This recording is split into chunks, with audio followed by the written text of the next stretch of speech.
For this assignment, I spoke with Bianca Lanza.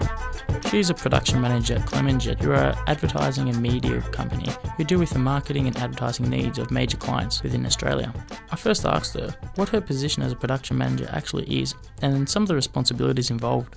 I have a retail manager who goes, because the client I work on is NAB, so she goes to NAB every day and she basically gets jobs.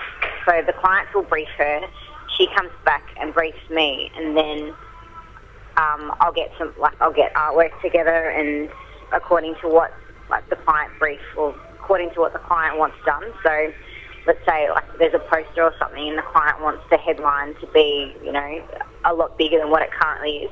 I'll put that into studio and make sure that happens, and then once they send it back to me with the changes, I have to make sure that everything is correct, and then I send it back to my retail manager. And so pretty much I oversee everything that goes into the studio and that comes out.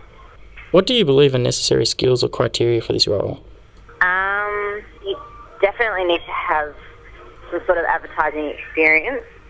You've got to have a knowledge for production. You can't just walk into that sort of role and not know anything. It's quite demanding and stressful at times. Also, dealing with a retail manager is like an account manager. So, yeah, you've just got to be switched on at all times, and you can't afford, you're dealing with loads amount of money, you just can't afford to stuff up. So in that role, what type of education would one need for that industry or that role specifically? It depends.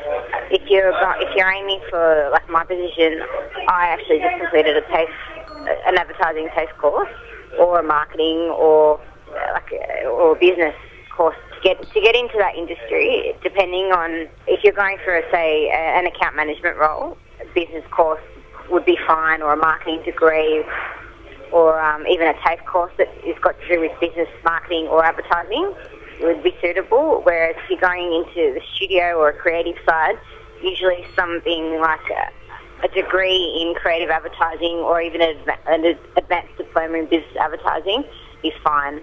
And for yourself, what exactly was the course that you done? I did advanced diploma in business advertising at RMIT.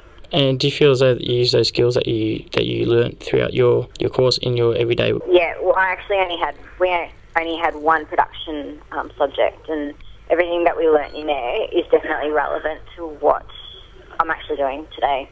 What would you say that your favourite aspects of the role are? Everything's different. I never get the same job twice. It's the people are friendly, so it's a happy environment. It's a really relaxed place to work. It's just very casual. It's a happy place, so we have music up loud. Everyone's just there for a good time, but when we have to work, we work. And you said that there's a variety in your work. What type of... Every job's different, so I might get one job that's a poster, one job could be, because I mainly work on print aspects of advertising. What is the industry like now, and where do you think it's going to be going in the future? You did mention that you deal mainly with print. Do you think that online or new communications? Online at the moment is currently rising. I know that they've hired quite a lot of people lately in digital. It's one of the mainstream mediums that the company uses at the moment. Also, print at the moment is quite valuable. Digital is definitely up there. What advice would you give to somebody trying to break into this competitive industry? Be prepared for anything that comes your way. It depends. If you're a student that's coming into the industry,